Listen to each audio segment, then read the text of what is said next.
I closed the study door gently that evening, the soft click echoing in the quiet house. The letters, the photographs, the locked box, all were back in their places, each holding pieces of a life I had only begun to understand. I stepped back into the hallway, my hands still trembling slightly, and realized that the room had changed me. It had shown me a man I thought I knew, yet revealed a depth I could never have imagined. As I walked through the house, memories of David floated around me like shadows. The way he smiled when Michael accomplished something small, the quiet laughter we shared over a shared joke, the gentle care with which he moved through the routines of our life, all of it carried a new weight now. I saw the love behind the secrecy, but I also felt the distance, the parts of him that would remain forever unreachable. That night, I sat by the window, watching the rain drizzle down the glass, the soft tapping blending with the quiet ache in my chest. I held one of the letters close, reading a passage about hope and love, and yet there was an edge of sorrow in his words that I could not fully understand. The room had given me answers, yes, but it had also left questions that would never be resolved. And I realized that some mysteries are meant to stay that way, hovering just out of reach, quietly shaping our memories and emotions. Michael came in quietly, tugging at my sleeve. "Mom, are you going to be okay?" he asked, eyes wide and concerned. I smiled softly, brushing a strand of hair from his forehead. "I will," I said, though my voice carried the weight of everything I had discovered. "We'll be okay." And in that moment, I knew it was true. We would carry his love, his care, and his secrets with us. And somehow that would be enough. Yet, even as I found a fragile peace, the sense of mystery lingered. That room, that hidden world, would remain a silent witness to the man David had been. A man of depth, love, and quiet sorrow. And sometimes, in the stillness of the night, I would imagine him watching from the shadows, his presence gentle but ungraspable, reminding me that not everything in life is meant to be fully known.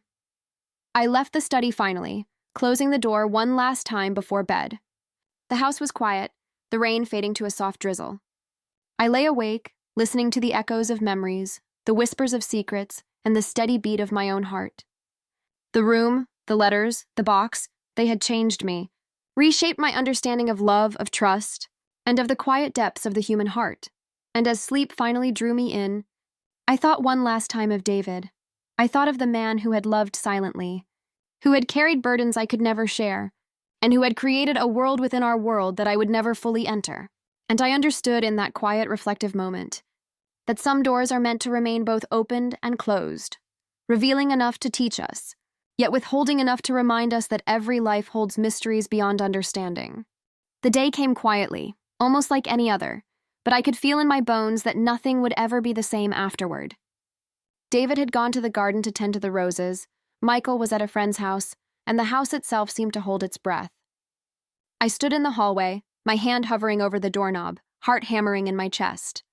Years of curiosity, patience, and quiet longing had built to this single moment.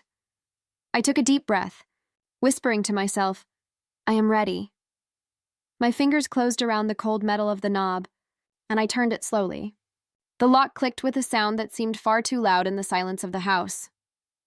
I pushed the door open just a little, peering into the dim room beyond. Dust motes floated in the slant of sunlight streaming through the small window. Everything smelled faintly of old wood and paper, a scent I didn't recognize but somehow felt familiar. I stepped inside, each movement careful, as if the floorboards might betray me. My eyes roamed the room, taking in shelves lined with boxes, papers stacked meticulously, and a desk with a single lamp casting a pool of light. Nothing immediately alarming, nothing grotesque, yet the room carried a weight, a presence, as if it had been holding its breath for decades, waiting for me to arrive. And then I saw it, a small stack of envelopes, tied together with a thin, faded ribbon. My name was written on the top one, in David's neat, precise handwriting. My heart skipped a beat. I picked up the bundle, hands trembling, and untied the ribbon. The first letter I opened was dated nearly 10 years ago. "Dearest," it began. I read the words slowly, my chest tightening with each sentence.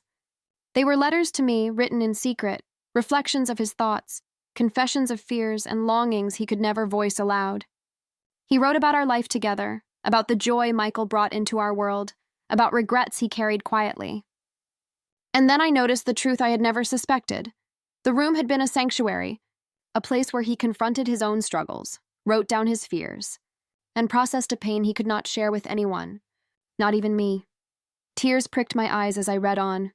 The letters revealed a man who had been fighting his own battles silently, protecting me from a world of worries he did not want me to bear. He had hidden this room not out of distrust or malice, but out of love, a love so deep and protective that he had locked away a piece of his own life just to shield me. And then I saw something else. Photographs, carefully tucked into folders. Pictures of David as a younger man, smiling with friends I had never met, places I had never been. Each image told a story, a hidden life I had never imagined. And in some I saw shadows of sadness, moments of struggle he had endured alone. My heart ached at the thought that he had carried all of this by himself, never asking for help, never burdening me with the weight he bore quietly. I sank into a chair, holding the letters against my chest, and realized the depth of the man I had loved for decades. He had been more than my husband. He had been a guardian of our lives, a silent protector of our happiness, keeping the darker parts of the world and his own fears at bay. I understood, with a clarity that left me breathless, that the secrecy had never been about mistrust. It had been about care, love, and a desire to shield those he cherished from pain. There were more envelopes, each one a new revelation. Some contained dreams he had never shared, ambitions he had abandoned, and moments of doubt he had kept buried. The room itself became a portrait of a man I thought I knew completely, but was only now beginning to understand fully. Every detail, the careful arrangement of papers, the quiet order of the space, spoke of a life lived with caution, thoughtfulness, and profound emotional depth. And yet, amid the love and protection, there was something else, a shadow I had not expected. At the very bottom of a drawer, I found a small, locked box. It was heavy, made of dark wood, and I could feel the weight of it even before opening it. My hands shook as I lifted it onto the desk. I searched for a key, finding one taped underneath the drawer. My heart pounded as I unlocked the box. Inside, there were items I had never seen before, documents that revealed financial decisions, letters from people I did not know, and photographs of strangers in places I could not recognize. But the most startling thing was a small journal, filled with David's handwriting. As I read, I realized he had been involved in matters far beyond our home, managing hidden responsibilities that had impacted not just our family, but others in ways I could not have imagined. There were hints of secrets he had kept from me, not to deceive, but to protect. The magnitude of it was overwhelming. Tears streamed down my face as I realized the duality of his life, the public, ordinary man I had lived with, and the private, hidden world he had managed alone. I felt a mix of awe, sorrow, and a quiet fear. The man I thought I knew had depths I could never have imagined. And the thought struck me sharply.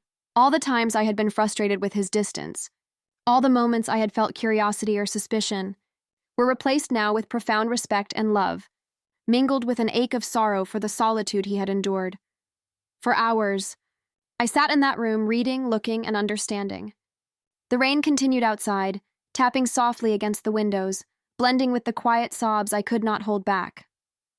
Every letter, every photograph, every hidden document told a story of sacrifice, courage, and secrecy. And in that room, I felt both the closeness and the distance of a man who had loved me beyond measure, in ways words could never fully express. And yet, even as I absorbed the depth of his care, a new tension rose.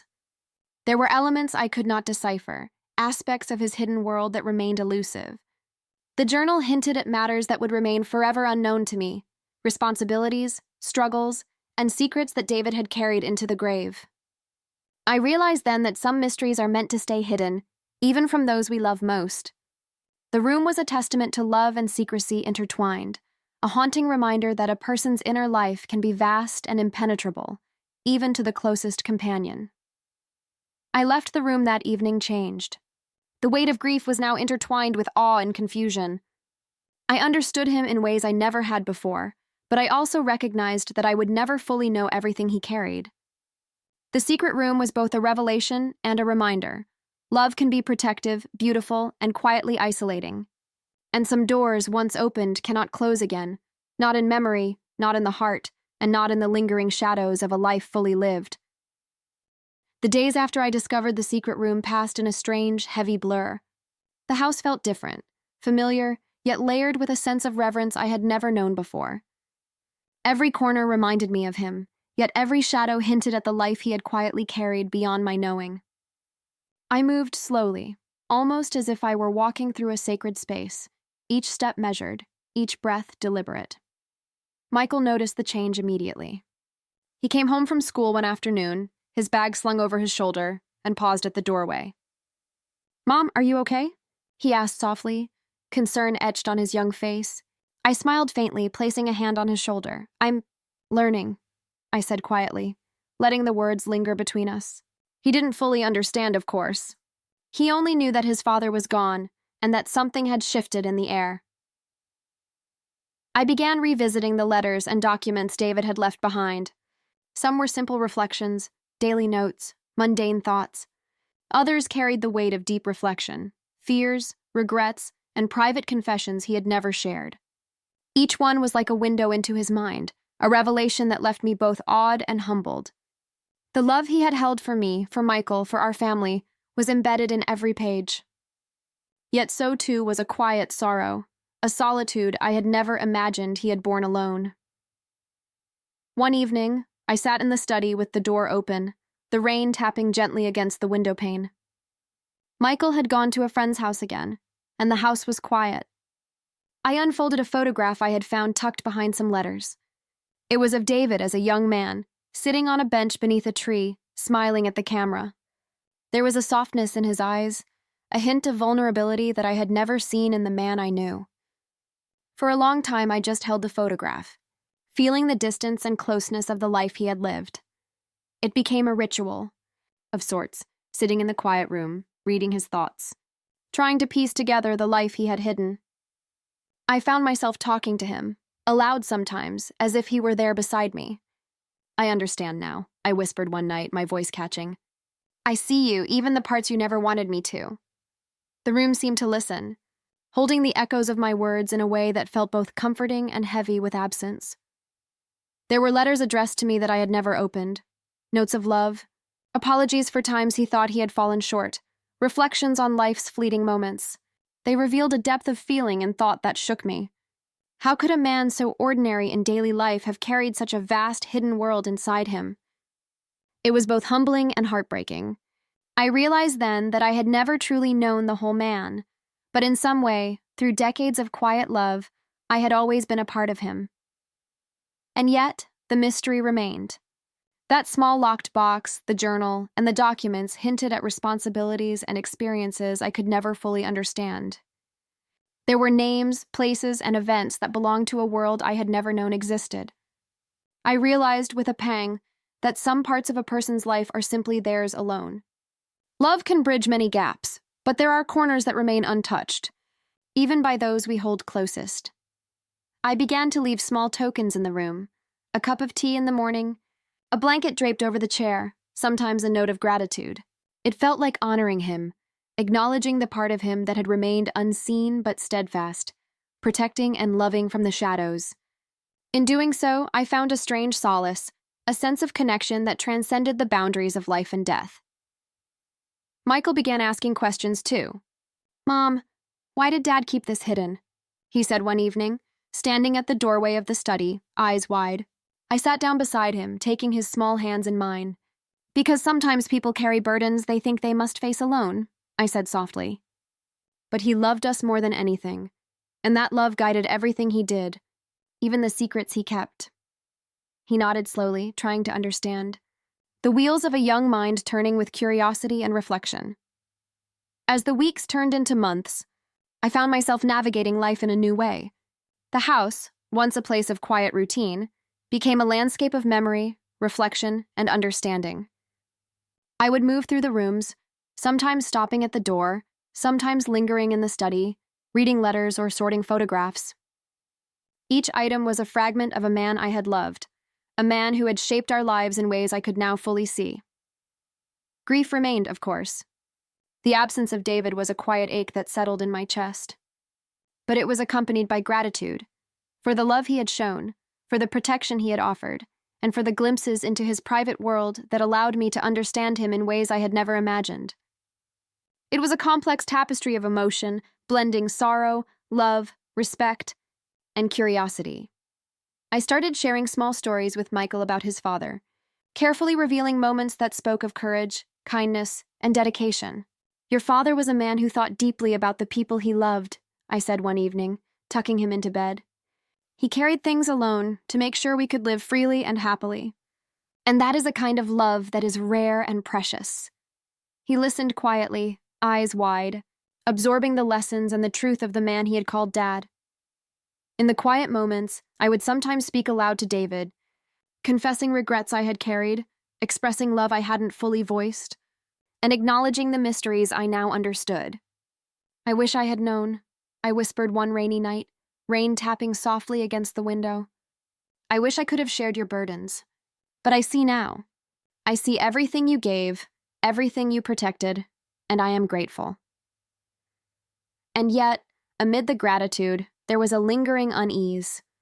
The room, the documents, and the locked box contained fragments of a life I could never fully grasp. There were threads I would never pull, stories I would never read, and experiences I would never understand. The man I loved had left a world behind, a hidden life that now intersected with mine only in fragments. It was beautiful, yes, but haunting as well, a reminder that even the closest hearts cannot know everything about each other. I began to organize the room carefully, preserving the letters, photographs, and documents, creating a space that honored his life and his secrecy. Each morning I would sit by the window, a cup of tea in hand, watching the sunlight fall across the study. It felt like he was there, in spirit, guiding me gently, reminding me of the love that had shaped our family. Slowly, I started to understand a truth that had eluded me for years. Love is not always about openness. Sometimes it is about protection, sacrifice, and the quiet keeping of secrets. David had loved us in ways that were invisible, profound, and often painful.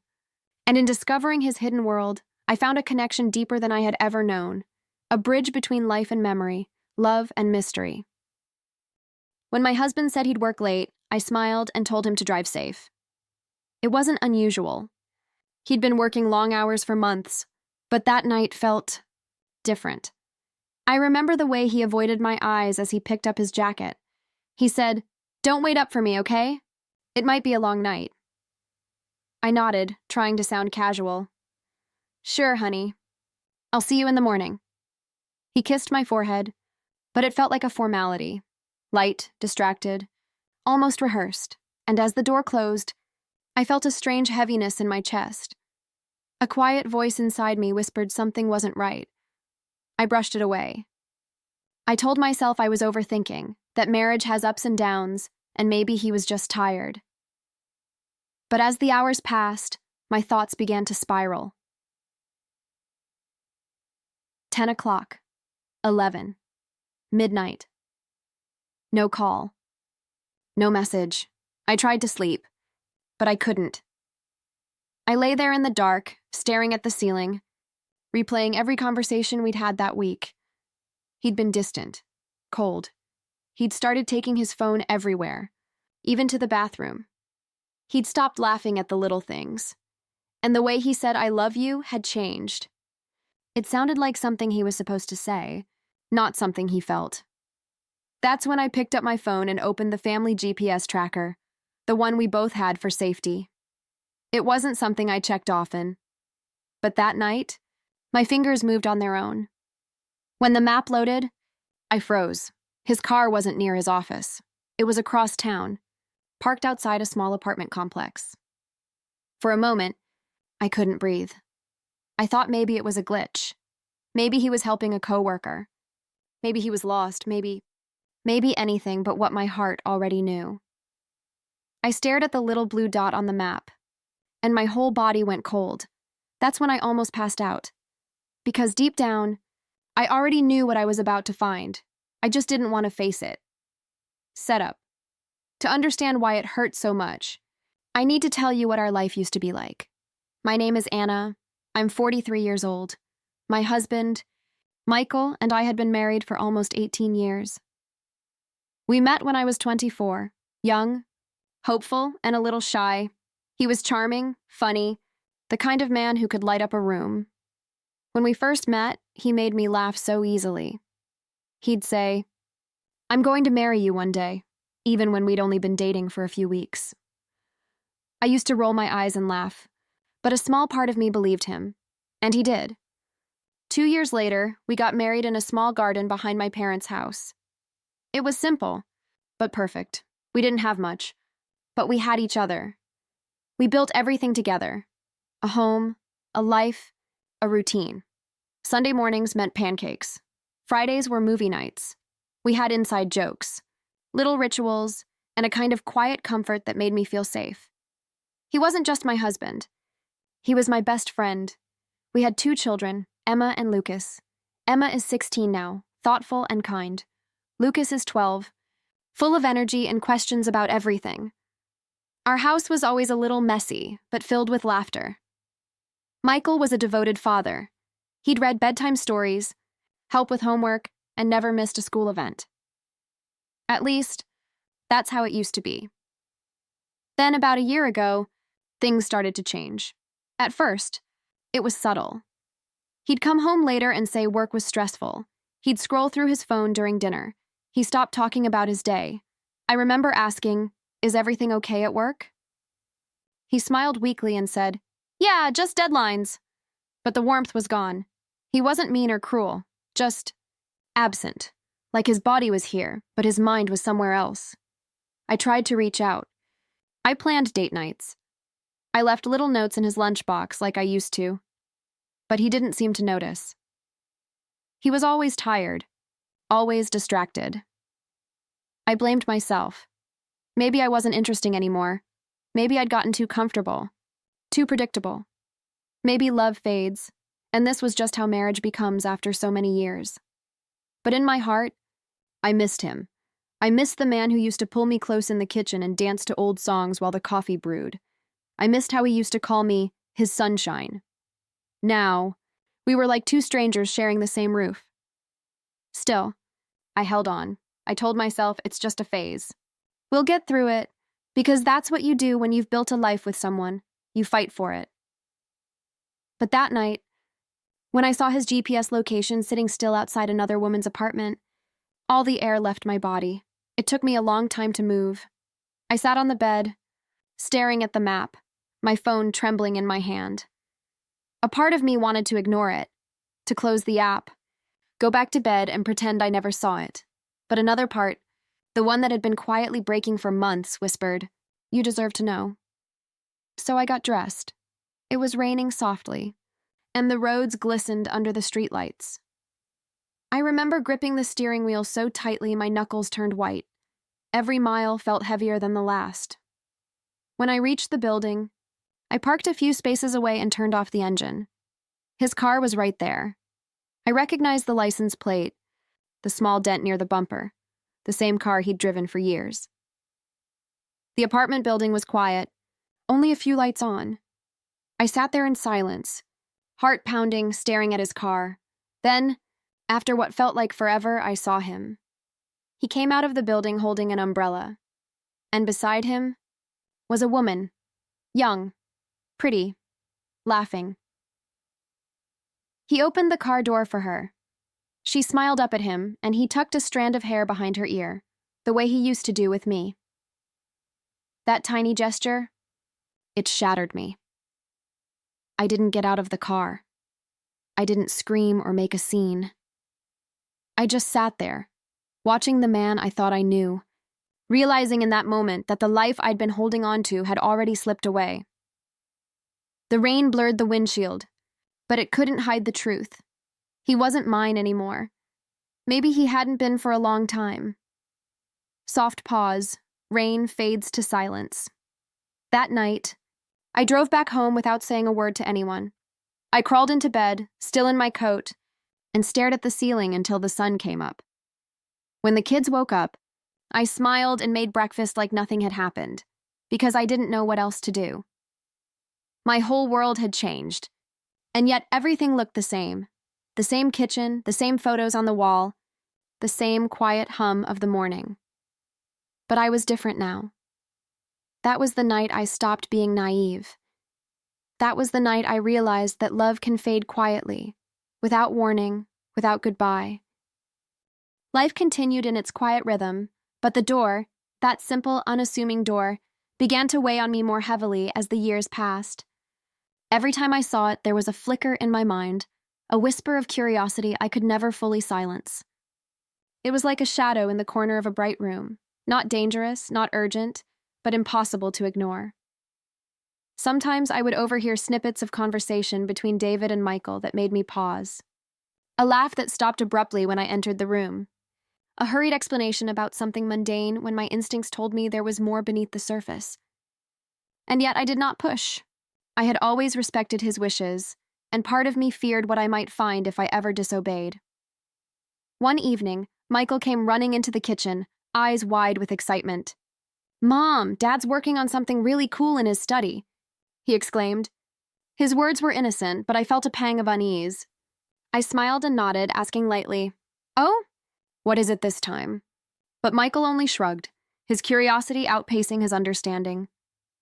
David, standing behind him, gave me a quick, almost imperceptible look, a warning, perhaps, and Michael ran off to his room. That night, I sat alone at the kitchen table, the hum of the refrigerator filling the silence. I thought about the door again, about David's insistence that it remain private. There was a small, insistent voice in my mind, urging me to know, to see, to finally understand. But another, stronger voice, loyalty, love, respect, told me to wait, to be patient. And so I waited, carrying the weight of that secret as quietly as I could. Weeks turned into months. Life went on. Michael grew into his teenage years, and the house was filled with laughter, arguments, and quiet evenings. But I began to notice subtle changes in David. He became more withdrawn, more meticulous about little things. He would close the door to his study and double-check it, as if protecting something far more fragile than papers or personal belongings. Sometimes I would catch him staring at the wall beside it, lost in thought. At first I attributed it to age or work, or simply the rhythms of his mind. But deep down, I knew it was connected to that room. One rainy afternoon, the kind where the sky hangs heavy and the wind whispers against the windows, I found myself lingering near the door. Michael was at school, and the house was quiet. The soft patter of rain filled the air, mingling with the faint ticking of the clock. I placed my hand lightly on the doorknob, feeling its smooth surface, the chill of metal against my skin. For a fleeting moment, I considered turning it, stepping inside, breaking the promise I had made all these years. But I didn't. I stepped back, shaking my head at my own thoughts, and went to the living room to read. Still, the tension in the house grew. David's moods shifted subtly, small sighs escaping him when he thought I wasn't watching. Sometimes he would start a sentence, then stop abruptly, as if afraid of what he might say. I began to notice the faint smell of something unfamiliar coming from the study, a hint of paper perhaps, or something else I could not name. It was never strong enough to confront, but it lingered, another layer of mystery pressing against the edges of our lives. I started to write small notes, letters even, in my journal. Questions I would never ask aloud, thoughts about the door, about the hidden life of the man I had known for decades. What was he protecting? Was it something good? Something dangerous? I tried to soothe myself with reason. Some things are private, I would write. Some things must remain unseen. Trust him. But the curiosity gnawed at me like a quiet, persistent tide. One afternoon, Michael returned from school with a school project in hand, eager to show his father. "Dad, you have to see this!" he called, rushing toward the study. David appeared behind him, frowning slightly, and gently guided him away. "Later, Michael. Let me finish something first." I watched from the doorway, a strange sensation curling in my chest. It was nothing dramatic, just a small act, but it felt like a warning I could not ignore. The door, once a distant shadow, now pulsed at the center of my awareness.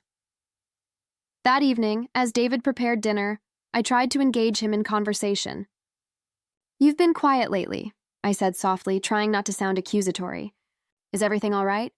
He paused, slicing vegetables with careful hands, and looked at me for a long moment. There was an intensity in his eyes I had not seen before. It's nothing, he said finally. Just work. But his tone carried a weight, a subtle strain that made my heart tighten. Days turned into weeks, and the tension between us grew, though it remained unspoken.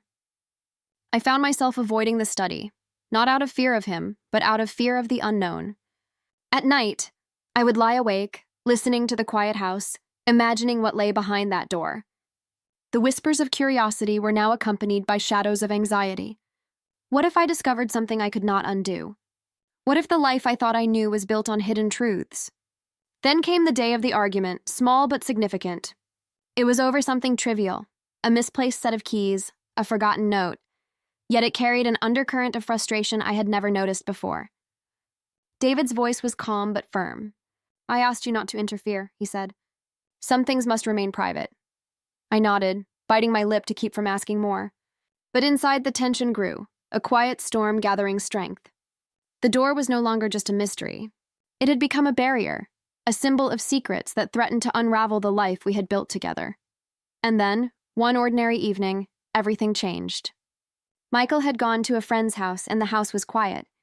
David sat in the study, the door closed, a faint glow from the lamp inside spilling through the cracks. I lingered in the hallway, my hand resting on the frame of the doorway. Something shifted in the air, a subtle vibration, almost imperceptible, but enough to send a shiver down my spine. I knew, even without knowing how, that something was about to be revealed, something that would shatter the calm we had maintained for so long. The next few days were marked by small signs, almost invisible. A misplaced letter, a hesitant glance, a door left slightly ajar before he quickly closed it. Each moment fed the tension, each moment pushed me closer to the edge of discovery. And yet I waited. I waited out of love, out of respect, and perhaps out of fear. Fear of what the truth might do to the life we had known, to the man I had trusted completely, to the family we had built. It was during this time that I began noticing subtle patterns in David's behavior. Late-night walks around the house, whispers into the phone that stopped when I approached, small purchases he never explained. Nothing overt, nothing alarming, just pieces of a puzzle I could not yet see. The tension was no longer just a door, no longer just a secret. It was a presence in our home, a quiet force shaping every interaction, every glance, every unspoken thought. I remember one rainy evening, sitting by the fire with a cup of tea, staring at the shadows dancing on the wall. The house was silent except for the soft murmur of the rain. I thought about confronting him, about asking the questions that had lived in my heart for years. But something in me held back. I feared the answer, feared the shattering of the quiet, orderly life we had maintained. So I stayed silent, letting the tension grow, letting the mystery deepen, feeling it coil around my chest like a living thing. When my husband told me not to enter that room, I smiled instead of arguing. I remember the day clearly. The late afternoon sun spilling golden light across our quiet living room, and him standing by the door with that serious look I had never seen before.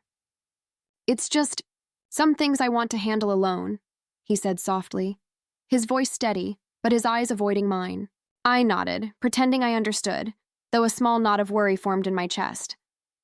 There was something in the way he said it, something almost like fear, but I didn't press. I lived with that secret for years. Every time I passed the door, I felt a tug. A quiet curiosity mixed with a strange sense of dread. I tried to push it away. I told myself it was his private space, and who was I to intrude? But at night, when the house was still, I sometimes imagined what could be behind it. Papers, photos, or maybe something I was not ready to see. And yet, no matter how many times I told myself to let it go, the question lingered. I remember one rainy evening, sitting in the kitchen with a cup of tea in my hands, watching him stare out the window. The rain tapped softly against the glass, and he didn't speak for a long time. Finally, he looked at me, and I felt a shiver run down my spine. "Promise me you won't go in there," he whispered. "Promise me." I wanted to ask why, but I didn't. I nodded. I said the words. And though I kept that promise, the tension between curiosity and fear never left me. Years passed. Life went on. We shared laughter, arguments, quiet dinners, and long walks. He was a good man, a loving husband in every visible way, but that locked door became a shadow between us. I would sometimes imagine a life without the mystery, and yet I never pushed.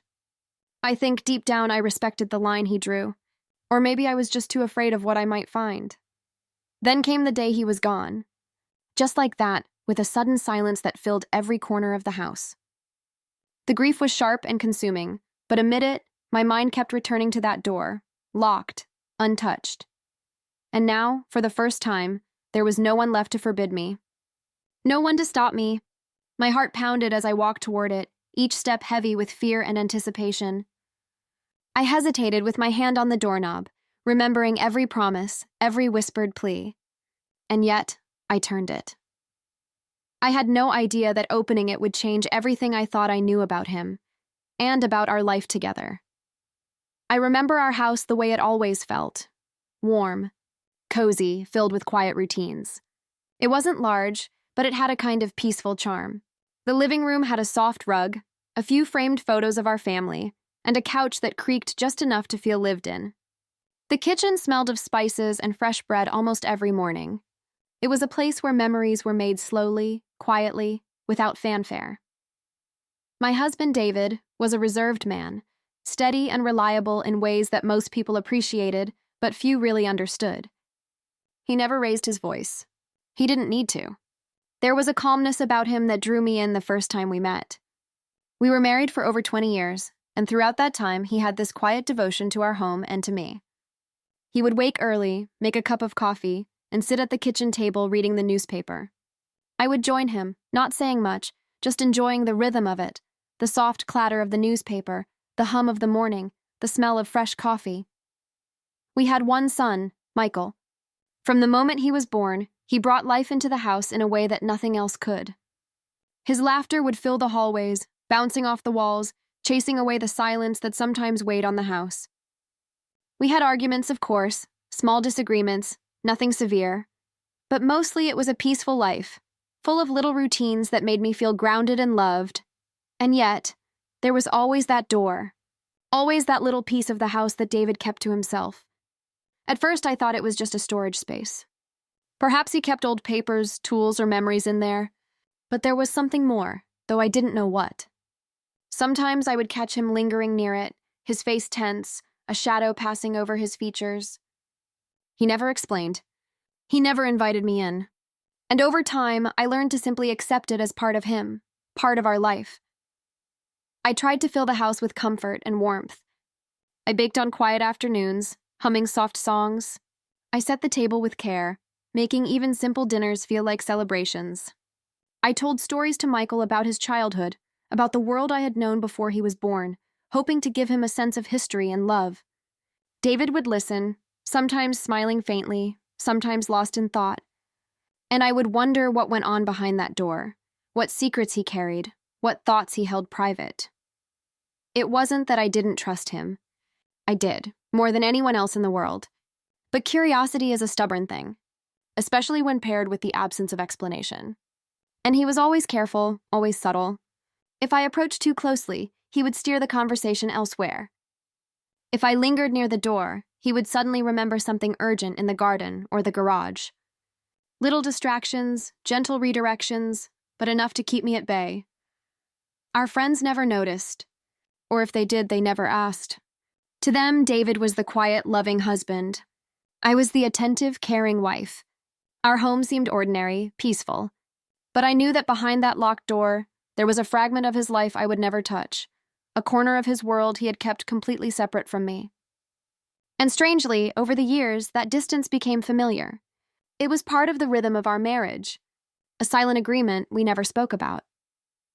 I would sometimes sit in the living room, watching him work in the study, or listen to the soft scratch of his pen as he wrote letters or notes in his neat, precise handwriting.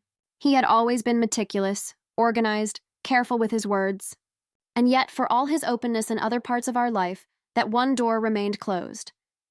The mystery built a tension that was gentle but persistent, a quiet undercurrent in our otherwise calm days. Michael grew older, and the rhythm of life shifted. There were school events, friendships, birthdays, and small family trips.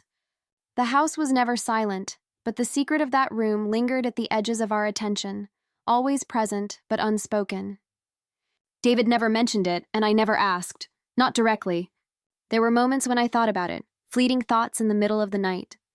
What could he be hiding? Why so much care to keep me away? Was it something mundane or something more profound? I remember one autumn afternoon, sitting by the window with a cup of tea, Michael playing in the yard, leaves swirling around him like golden confetti. David came up behind me, placing his hands on my shoulders. "Don't worry about it," he said, nodding slightly toward the closed door. "Some things are best left for later." I nodded, pretending to be reassured, but inside a small ember of curiosity glowed.